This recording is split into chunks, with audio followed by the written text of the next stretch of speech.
দলগুলোর মধ্যে যদি এই মিউচুয়াল রেসপেক্টটা থাকে, আগামীর বাংলাদেশ হবে অপ্রতিরোধ্য বাংলাদেশ। বাংলাদেশ জাতীয় নাগরিক পার্টি 1947, 1952, 1971, 1971-এর পরে এই একবিংশ শতাব্দীতে নতুন আরেকটি অধ্যায় 2024। আমরা এখানে এই 24-এর অভ্যুত্থানে ফ্যাসিস্ট বিরোধী যে লড়াই করেছি, খুনি হাসিনার বিরুদ্ধে আমরা যারা ঐক্যবদ্ধভাবে লড়াই করেছি, বাংলাদেশের ফ্যাসিস্ট বিরোধী সকল রাজনৈতিক দলের মতের, ধর্মের, বর্ণের, বয়সের যে মানুষ আমরা আজকে এখানে ঐক্যবদ্ধ হয়েছি, আমরা প্রথমে কৃতজ্ঞতা জানাতে চাই বাংলাদেশের ফ্যাসিস্ট বিরোধী লড়াইয়ের যত রাজনৈতিক দল ছিল যারা আজকে এখানে উপস্থিত হয়েছেন, আপনাদের প্রতি আমাদের অন্তরের অন্তঃস্থল থেকে কৃতজ্ঞতা। আমরা শুধু আপনাদেরকে একটা কথাই বলি, একটা অনুরোধ করি, আমরা বিশ্বাস করি যদি ওই 5 আগস্টে খুনি হাসিনা যান নিয়ে পালিয়ে যাওয়ার পরে আমরা এই বাংলাদেশ নিয়ে যে স্বপ্নগুলো দেখেছিলাম সেগুলো আমরা বাস্তবায়ন করতে চাই, তাহলে আমাদের এই রাজনৈতিক দলগুলোকে ঐক্যবদ্ধভাবে কাজ করতে হবে। আমাদের যে কোনো একটি বিষয়ের পক্ষে বিপক্ষে কথা থাকবে, যুক্তি তর্ক থাকবে, কিন্তু দিন শেষে যেটা দেশের জন্য, দেশের মানুষের জন্য মঙ্গলকর, আমরা সবাই যেন সেটা ঐক্যবদ্ধ হতে পারি। আমরা বিশ্বাস করি আমাদের এই রাজনৈতিক দলগুলোর মধ্যে যদি এই মিউচুয়াল রেসপেক্টটা থাকে, আগামীর বাংলাদেশ হবে অপ্রতিরোধ্য বাংলাদেশ। আমরা আপনাদেরকে অনুরোধ করি বাংলাদেশের সরকারি যত কর্মকর্তা কর্মচারী আছে তারা যেন আর তাদের দায়িত্ব পালন বাদ দিয়ে তোষামোদীর রাজনীতিতে লিপ্ত না হয়।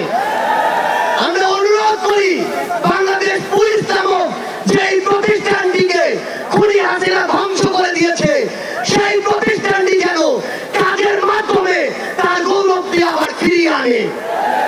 আমরা আপনাদেরকে অনুরোধ করি সরকারি সকল অফিস আদালত যত কিছু রয়েছে, সে পুলিশ হোক, বিচারক হোক, আমলা হোক, দয়া করে জনগণ থেকে হাত পেতে ওই ঘুষের টাকা নিবেন না। দয়া করে জনগণের জন্য, জনগণের সাথে সামান্য স্বার্থের জন্য এই অন্যায়গুলো করবেন না। আমরা আপনাদের সামনে অনুরোধ করতে চাই এই রাষ্ট্রীয় প্রতিষ্ঠানগুলোকে খুনি হাসিনা নিজ হাতে ধ্বংস করে দিয়ে গিয়েছে। সকল রাজনৈতিক দলকে ঐক্যবদ্ধভাবে এই প্রতিষ্ঠানগুলোর সংস্কার করতে হবে। এই প্রতিষ্ঠানগুলোতে যেন সেই মানুষটি বসে যেই মানুষটি দেশ এবং মানুষের জন্য ভালো, সেই মানুষটি নয় যেই মানুষটি আমার মাইন্ডেন। আমাদের একটি জিনিস লক্ষ্য রাখতে হবে, আমার সামনে আমার আহত যোদ্ধারা, আমার সামনে 16 বছর ধরে বিভিন্ন রাজনৈতিক দলের কিংবা নির্দলীয় যারা ফাইট করেছেন তারা বসে আছেন। আমার সামনে আমার শহীদ পরিবার রয়েছে।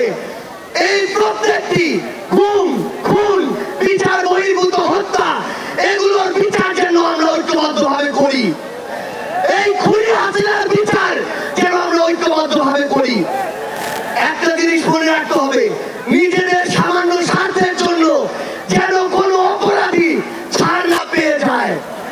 কোনো অপরাধীর জন্য সুপারিশ দিয়ে আমরা যেন থানায় না যাই। কোনো অপরাধীর জন্য সুপারিশ দিয়ে আমরা যেন কোনো বিচারকের কাছে না যাই। এই নতুন বাংলাদেশে ধ্বজভঙ্গ ওই শিক্ষা সিস্টেমগুলো, এই কারিকুলামগুলো আমাদেরকে ঠিক করতে হবে। এই বাংলাদেশকে বাংলাদেশ বন্দী হিসেবে গড়ে তুলতে হবে। আমরা আপনাদের কাছে অনুরোধ করি আগামী যে বাংলাদেশ আমরা স্বপ্ন দেখি, সকল রাজনৈতিক দল যদি ছোট ছোট স্বার্থগুলোকে এক পাশে রেখে ঐক্যবদ্ধভাবে কাজ করি, তাহলে সেগুলো আমরা বাস্তবায়ন করতে পারবো। এই মঞ্চ থেকে আমরা যেন এই শপথটুকু নিয়ে যাই, এই ছোট্ট জীবন সৃষ্টিকর্তা যাদেরকে গুরুত্বপূর্ণ দায়িত্বগুলোতে রেখেছেন, এগুলো তাদের কাছে আমানত স্বরূপ। আমরা যেন এই ছোট্ট জীবনে এত বড় দায়িত্বের আমানতগুলো দয়া করে খেয়ানত না করি। আমরা আপনাদের কাছে অনুরোধ করি আমাদের রাজনৈতিক দলগুলোর মধ্যে কেন্দ্র থেকে ওই একদম গ্রাম পর্যন্ত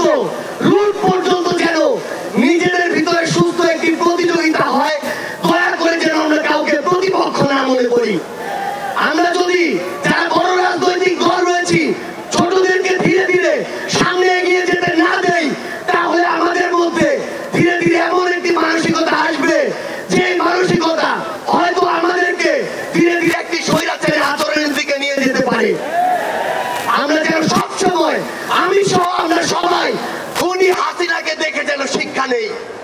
আমরা আপনাদের কাছে অনুরোধ করি, আগামীর বাংলাদেশকে আমরা ঐক্যবদ্ধভাবে গড়ব।